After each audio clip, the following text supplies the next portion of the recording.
জি জি জি জি। সম্মানিত নেতৃবৃন্দ, এখন আপনাদের সামনে বক্তব্য রাখবেন মোহাম্মদ আলামিন। 5 আগস্ট ময়মনসিংহে আওয়ামী সন্ত্রাসীদের গুলিতে যার ডান হাত আপনারা দেখতে পাচ্ছেন, ডান হাত তার কেটে ফেলতে হয়েছে। আলামিন আমাদের জুলাইয়ের আহত। বিসমিল্লাহির রহমানির রহিম। পরম করুণাময় আল্লাহর নামে শুরু করিলাম।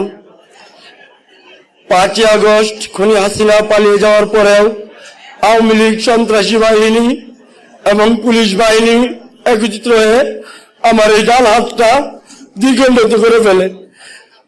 আমার পরিচয় দুইটা। আমি বিএনপি পরিবারের তাঁতি দলের একজন কর্মী। আমার নেতা আবুল কালাম আজাদ, হাজী মুজিবুর রহমান এবং ময়মনসিংহ সদর 4 আসনের এমপি ক্যান্ডিডেট আবু আবাকন্দ আমার খোঁজখবর নিয়েছেন। এতে আমি গর্বিত। আমার মনে কষ্ট শুধু একটা, যে আমার 3টা সন্তান, আমার 6টা সদস্য মিলে আমার একটা পরিবার। এই পরিবারটা নিয়ে আমি খুব কষ্টে জীবনযাপন করি। আমি দলীয় ভাবে কোনো সহযোগিতা পাই না।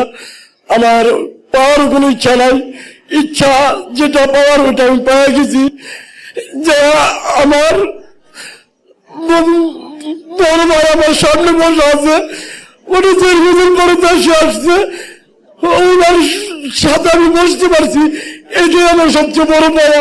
আমি আর কিছু পাই চাই না। আমি প্রথমে আমি ওনার আগামী দেশ পরিচালনার জন্য জীবনটা দিতে আমি প্রস্তুত আছি। আমি ওনাকে এতটুকু ভালোবাসি। আমি জুলাই যোদ্ধা হিসেবে নতুন পরিচয়, আমার পূর্বের পরিচয় আমি জাতীয় দলের একজন ন্যূনতম কর্মী। এবং আমার ভাইয়ের কাছে আমার আহ্বান থাকবে, আমার সাথে সহযোগিতারা ছিল অনেকেই, যারা পা নেই, হাত নেই, তারা ব্রাকে চিকিৎসা নিচ্ছে। তাদেরকে একটু খোঁজ খবর নিবেন এবং তাদের সঙ্গে যোগাযোগ করবেন।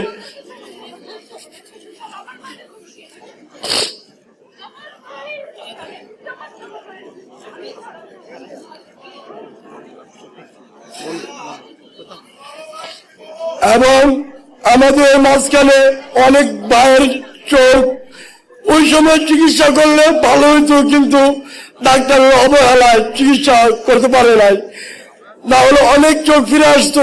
আমার হাত চলে গেছে, এখানে শত শত হাতওয়ালা ভাই আছে, আমি দেখতেছি আমার হাতের লেগে কোনো আফসোস হয় না, বিন্দু পরিমাণ আমি হাতের জন্য ফিল করি না। শেষ করেন, ধন্যবাদ দিয়ে দেন।